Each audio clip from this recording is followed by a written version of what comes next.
Today, we're going to talk about the variant comic book market and does it have a negative effect on the comic book industry. As always, I'm joined by my friend Taylor Winder. So let's get started. I'm Jimmy Don Kerr, and this is the SmallTown Collectibles YouTube channel.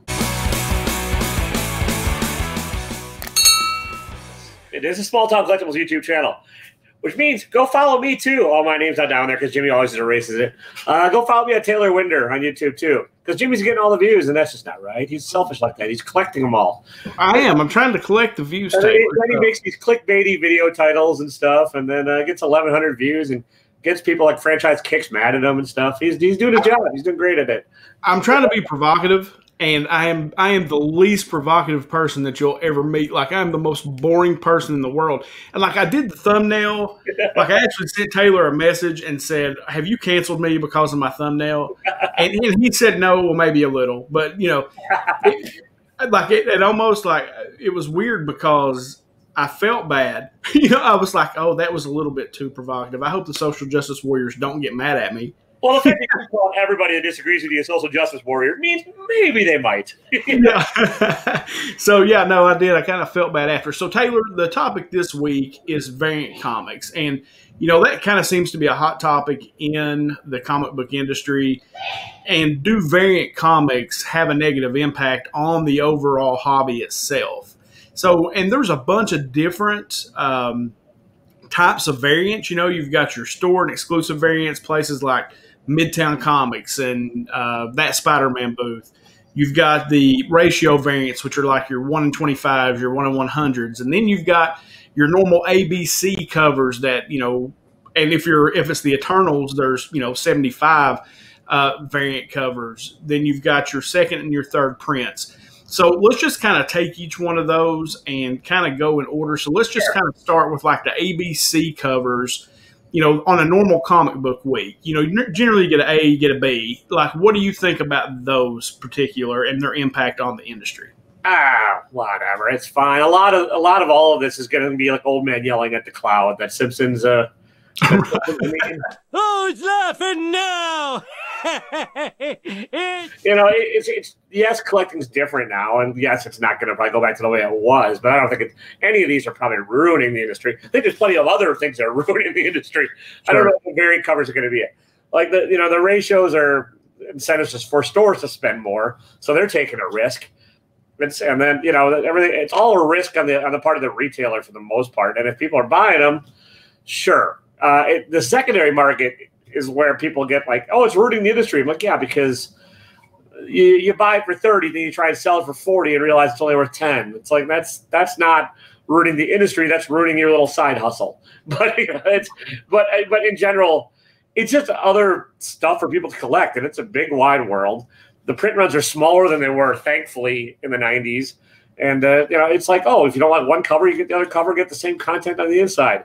No harm, no foul. That's kind of how I look at it. So you'll hear the argument, Taylor, that the reason that comic book companies do this is because they get the consumer to buy more than one copy of the same book. Is that fair? I mean, is that a fair assessment? That's why they're doing it? That's probably part of it, but the same people would anyways, I think. If there's only one cover, people would still buy 2 copies to like read, and one to read and one to never open. These are the same middle-aged men that go to like Target and buy out all the Star Wars toys and never open them. It's the same crowd, like everyone's trying to recapture their youth, and then they just like store it all away, or they have like a wall of unopened Funkos behind them. It's like the buying multiple copies. I don't think would change a whole lot one way or the other. Yeah, and I don't either. I mean, I personally kind of like it, okay, as far as it gives me a chance to have some different art, or I don't have to buy the cover A. Now, historically, I think cover A's hold their value better historically. Sure. We're kind of entering a different market now, like you said, with some of these exclusives and the ratios, and I don't think those necessarily were around back in the 70s, 80s, and the 90s. They just printed billions of books. So, but sometimes I don't always grab the cover A. There may be a cover B that really grabs me, so I still get to look at it. It gives different artists a chance to display their work on, and maybe get exposed in some of these. Do you think that's fair too? Yeah, I think so. I mean, obviously, there's artists that have made a name for themselves as cover artists. The loved and hated Peach Momoko is one that comes to mind almost immediately. She, love her or hate her, that's kind of what she's known for. She started to do interiors at Marvel, I guess, but she came up doing variant covers and stuff in the U.S. market at least. And Tyler Kirkham and Clayton Crane. I mean, Clayton did interiors and stuff too, and he's been around for a bit. But it gives artists a chance to flex and to grow and to get a shot. And not everybody, it's hard to get a shot, hard enough to get a shot in this world and get your name out there anyway. So I think variant covers are a viable way to sometimes do that. And if you like it, buy it. If you don't like it, don't buy it. It's really not that damn hard. Right. So, for you, do you buy? I mean, I don't buy a ton of variant covers. I buy some if the art really speaks to me, if it's something that I really like. But I generally stick to the cover A's. And I'm talking, again, the normal LPS, what we buy every week. Do you buy many variants? I'll just buy whichever cover I like better. I don't. If the store has a cover A and a cover B and I like the B cover better, I'll buy it. I don't worry a whole lot about which one's better, which one's worse as far as shopping at the LCS goes. It's gotcha. And I used to order more variants online, but I was doing them to speculate, and that's a dangerous game, and that is. And so I've lost my ass on that enough that I just buy mystery boxes that have all that shit in there already. Part of my language. There you go. Well, what do you think about there's this thing right now, or seems to be popular on the secondary market, are the second prints of books and the third prints of books. I think it was this past week we had the Daredevil 25 second print. They actually put out two different second prints. Yeah. And one was the splash page of Elektra, as Daredevil for the first time. Right. Yeah. Well, if you don't have it, you should know already. But you have that. You have. But that seems to be really hot. People are really, and I'm assuming it's because of the limited print runs. But on that Daredevil 25, from what I could read, that was actually a really big print run.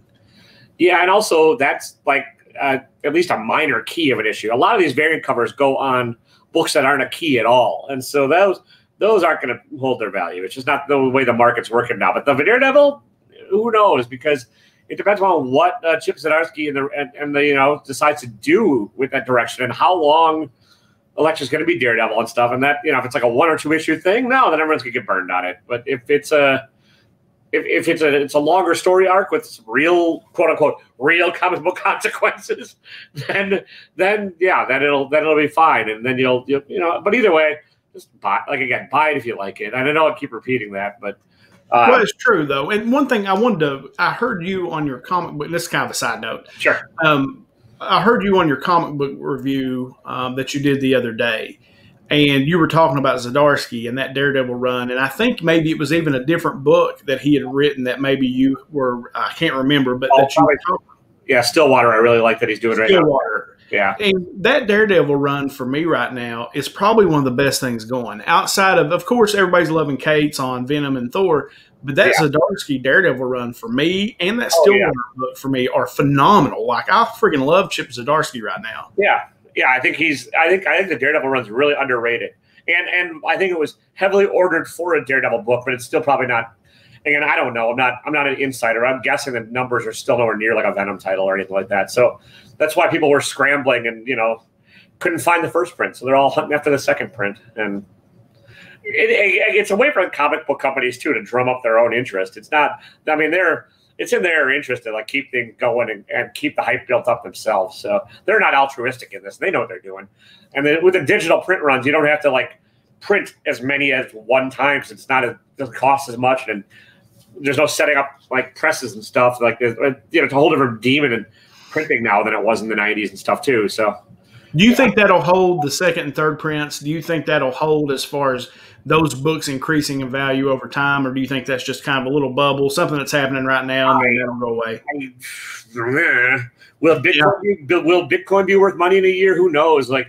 When I was coming up and growing up, nobody ever really gave a rat's ass about newsstand versus or newsstand prints, right? Newsstand with the barcodes, though they were considered worse, and now they're more highly sought after. that's a variant technically, and that's Sure. the first variants. But like everyone got that one wrong. We all like all the comic shops are pushing. You want the little Spider-Man logo because it's cooler to look at. You don't want that ugly UPC code or Mark Jeweler inserts. That's also technically a variant. And like the same cranky folks that complain about all these different covers will chase them like high and low for like a Mark Jeweler or a newsstand. And those are variants, folks. Hate to break it to you, but we all got that. Nobody cared about those back, like the differences back when they were first printed. And so to predict whether or not like a second and third print will keep their value, it depends on, it'll probably vary issue to issue. And if like characters become something also like, the 80s, 90s and stuff, when there weren't movies and TV shows being made out of everything, it was a whole different collector's game. You just kind of collected the books you liked. And you weren't like, oh, maybe Dr. Aphra's going to become something. I'm going to grab every single Dr. Aphra book.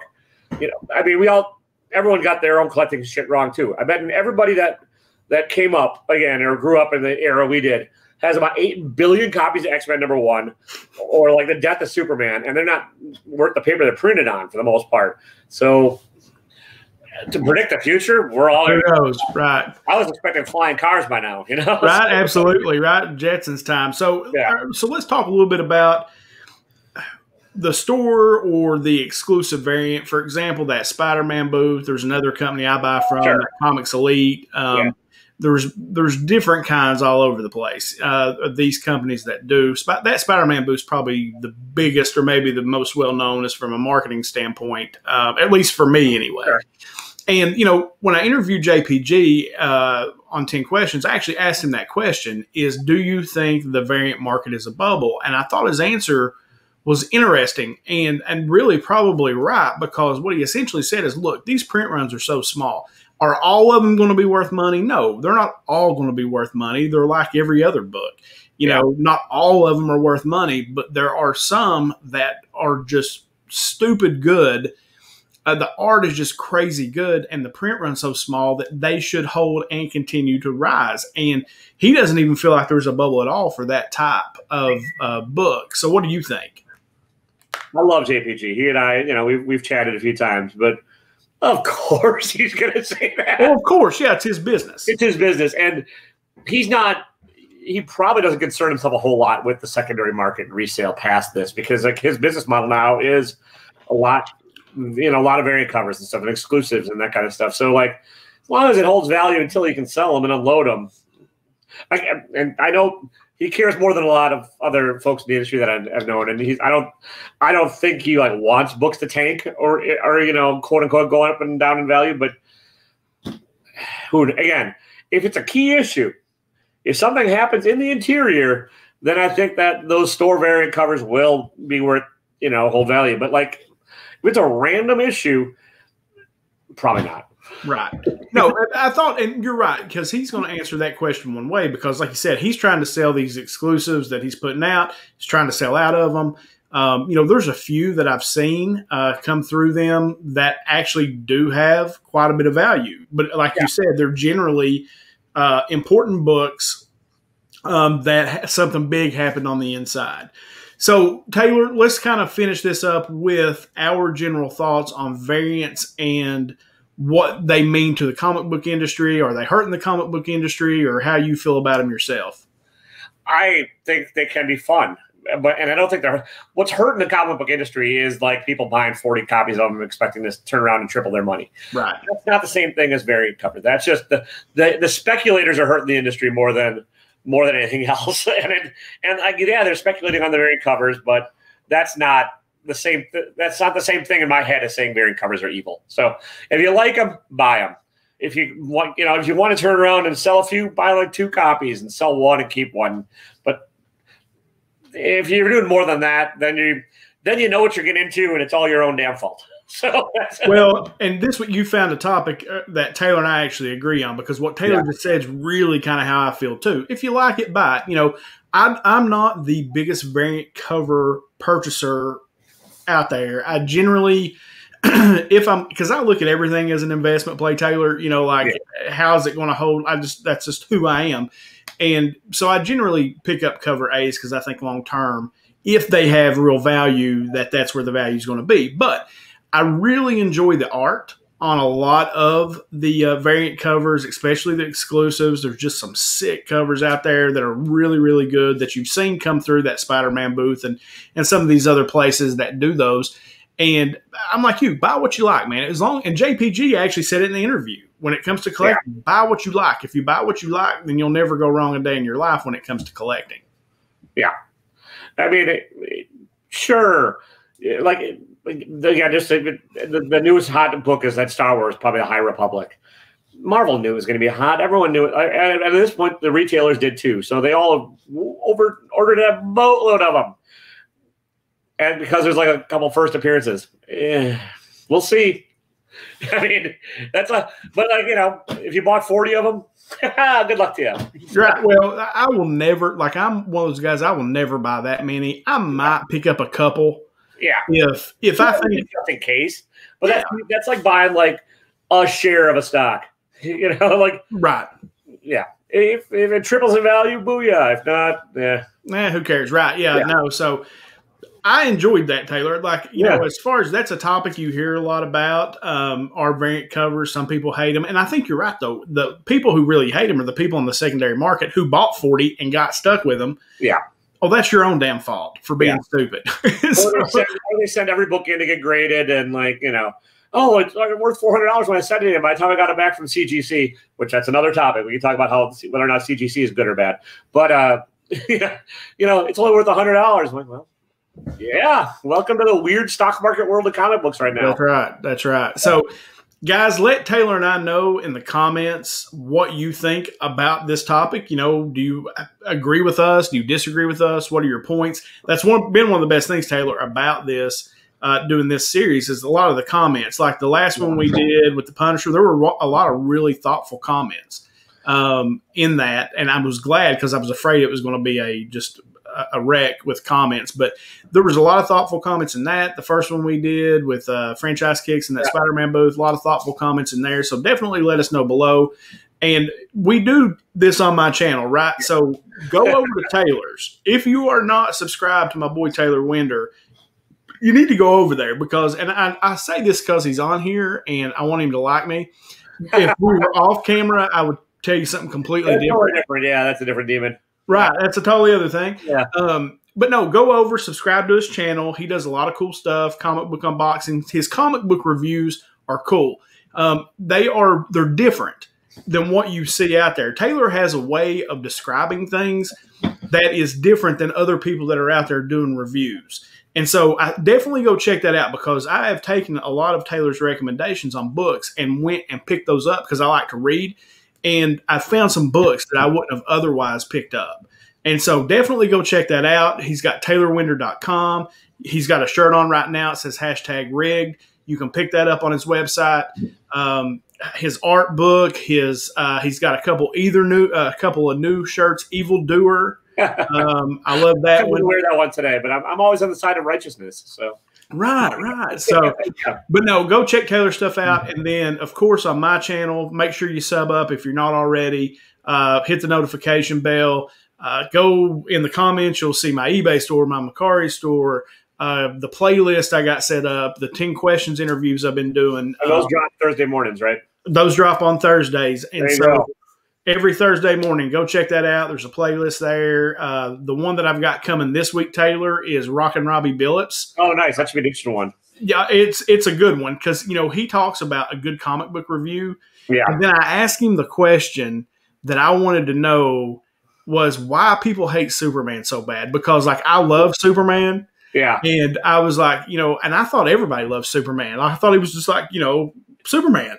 Oh, and we can talk about that too. I have opinions, but yeah. Yeah, well, maybe we'll do that one day but he gave me a really cool answer about that. So definitely check that out. That'll drop on Thursday. And so, guys, that's it for me and Taylor this week. We appreciate you tuning in. And I guess, Taylor, we'll see you next week with something new to talk about. Sounds good. We'll talk about why Superman's awful. Kidding. Yeah. Now, you may see me and Taylor go at it then. There we go. Then we can talk. All right, guys. Thank you all for watching. Until next time.